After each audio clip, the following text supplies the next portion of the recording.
right, so today I'm here with Russell or Russ? Russell. I met Russell at an audio video store. He actually helped me put the audio system in the debunk bus a couple days ago, and then he's like, what's the debunk bus? And I'm like, cool, come out and check it out. And so today we actually put it in. He checked it out, and it seems to be loud enough with all this road noise. So we're just jamming. We're waiting for our buddy Chris. Chris, where are you, man? Chris, we're roasting you on this video when we edit it for being late. So anyway, we're just jamming, waiting for Chris. And Russell said, hey, listen, do Christians actually believe that gay marriage is wrong or shouldn't happen? And I'm going to let him kind of put his words to that. So I personally, the way I feel about it is I feel, someone can be in a different country, and as long as they're not affecting my life and like hurting me personally, I don't believe that it's wrong. I think that anyone can marry anyone as long as it's not personally hurting me. That's their personal opinion, and that's what they believe in. So the way I see it is anyone can do anything as long as it doesn't personally hurt me or personally hurt anyone else. If that's the way they see right, then that should be their decision. So does it hurt anyone? I don't think it hurts anyone except for people that don't believe in gay marriage. I think that's the only people that it may hurt. Okay, so you said something that I found funny. You started off by saying, as long as they're in another country. What did you mean? Well, another country, I mean, as like, I shouldn't have the say for someone else that isn't in my life, if that makes sense. Like, if someone wants to do something or do something to their body or do something with someone else, that should be their decision. It shouldn't be my say. That's basically what I'm saying. All right.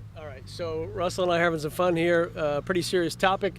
And I would say, you asked me, Russell, if I thought gay marriage was okay. What is marriage? The connection of two people. Why call it marriage? I'm not sure. Well, so my point is, the word marriage and the institution of marriage is something that came from the Bible, right? And so, and it's clear that it says one man, one woman. And so I think, the concept alone, right? There's this desire, and I understand your heart behind wanting to love people, but you could, God says that's a sin. So indeed, what's the difference if I live out of the country and I go around beating up little kids, right? And so really, the ultimate question comes down to, what is sin? Is it right or wrong? Because if you say it's right, or you're okay with it, and I say that I'm not, then who's right? You or me?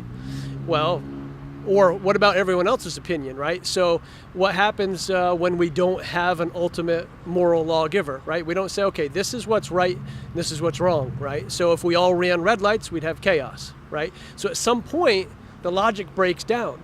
And so, you have, increased unfortunate situations and disease and in my opinion, kids that are confused and, there's a lot of laundry list that goes on there. Now, that's a whole big Pandora's box, right? And so I'm going to give you back the mic because look who just showed up. What time is it, Russ?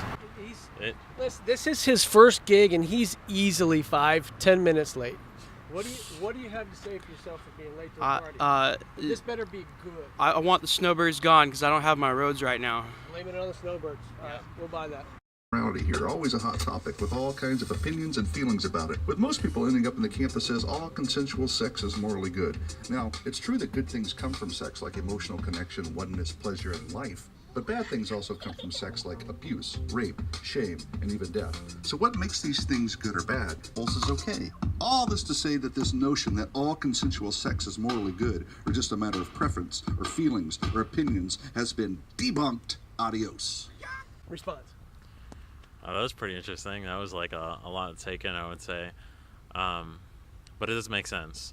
I feel like it's like you're setting these ground rules, but once you break them, what am I trying to say?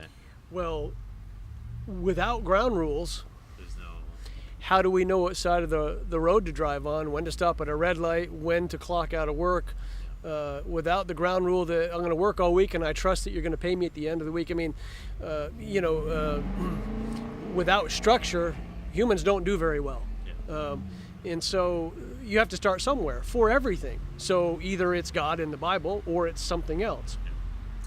It's probably about 20, 30 years ago, I was on a golf course with a friend, and he was kind of saying, hey, Christianity, I'm glad that's good for you, and I'm glad that you're doing well.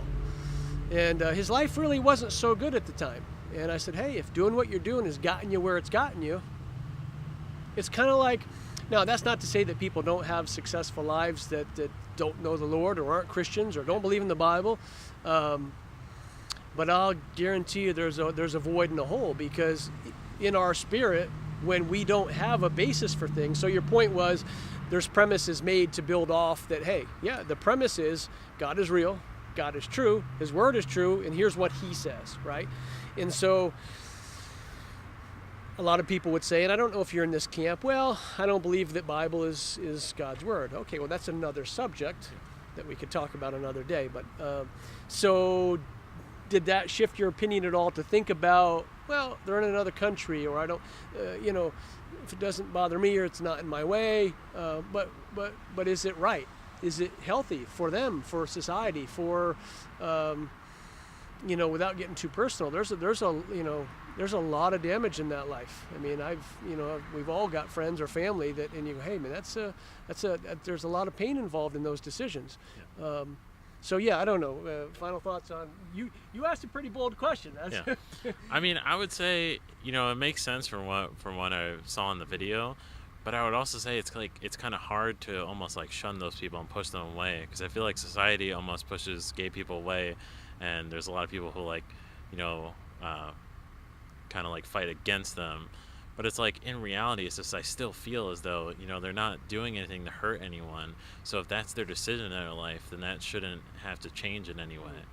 Well, a couple things. Hurting anyone, what does that look like? Destruction, that's a kind of another conversation. But we were talking a couple days ago about several things, and what does God say? So if I eat not to pick on McDonald's, but if I ate there every day, would that be good for me?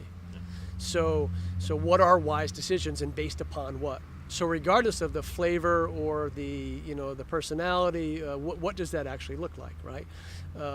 And what you said, man, I am total agreement with you. We should never shun someone because they're struggling with something or they make a decision we don't agree with. We should love them. Hey, I don't agree with you. We can agree to disagree.